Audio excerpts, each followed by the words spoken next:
Hi అండి, hello, welcome back to Rishi designs and cooking. అందరూ ఎలా ఉన్నారు? నేనైతే చాలా బాగున్నాను. మీ అందరూ కూడా బాగుండాలని కోరుకుంటూ ఈ వీడియోనే స్టార్ట్ చేస్తున్నాను. ఇలాంటి మంచి మంచి వీడియోస్ కనుక మన ఛానల్లో రావాలని మీరు కోరుకున్నట్లయితే like, share and subscribe my YouTube channel. So ఇక్కడ వచ్చేసి నేను ఈ స్టడ్స్ అనేది తయారు చేస్తున్నాను. నేను ఈ స్టడ్స్ ఎలా తయారు చేసుకున్నానో చూసేయండి. ఇక్కడ వచ్చేసి నేను OHP షీట్ అనేది తీసుకొని B7000 గ్లూ అనేది ఇలా రౌండ్ షేప్లో అప్లై చేశాను అనమాట. చేశాక sky blue colour round shape clip stone అనేది తీసుకొని ఇలా స్టిక్ చేశాను.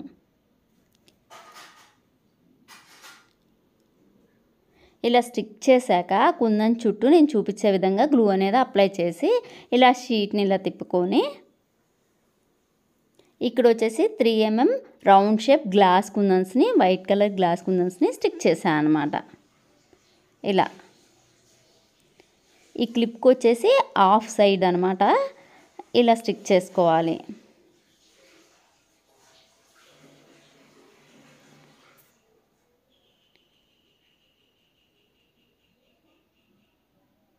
ఇలా రెండిటికి స్టిక్ చేసుకున్నాక మళ్ళీ వచ్చేసి ఇటు తిప్పేసి ఇటు హాఫ్ సైడ్ ఉంది కదా, దానికి ఇలా నేను చూపించే విధంగా గ్లూ అనేది అప్లై చేసుకోవాలన్నమాట. కొంచెం కింద దాకా అప్లై చేసుకోవాలి గ్లూ అనేది. అప్లై చేసుకున్నాక ఇవి వచ్చేసి S షేప్ అనమాట, గ్లాస్ కుందన్స్ వైట్ కలర్. నేను చూపించే విధంగా ఇలా పెట్టుకోవాలి.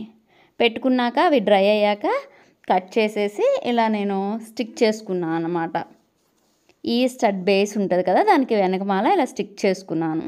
చేసుకొని ఇలా గ్లూ అనేది పెట్టేసి ఇలా గోల్డ్ కలర్ క్లాత్ అనేది కట్ చేసి ఇలా పెట్టేసుకోవాలి. ఆ గ్లూ మీద పెట్టి ఒక 1 hour ఆరనిచ్చి దానికి ఎక్స్ట్రా ఉన్న క్లాత్ అంతా కట్ చేసేస్తే ఇలా ఈ స్టడ్ రెడీ అవుతుంది అనమాట. నా దగ్గర ఆ వీడియో క్లిప్ అనేది మిస్ అయింది, అందుకే నేను చూపించలేకపోయాను.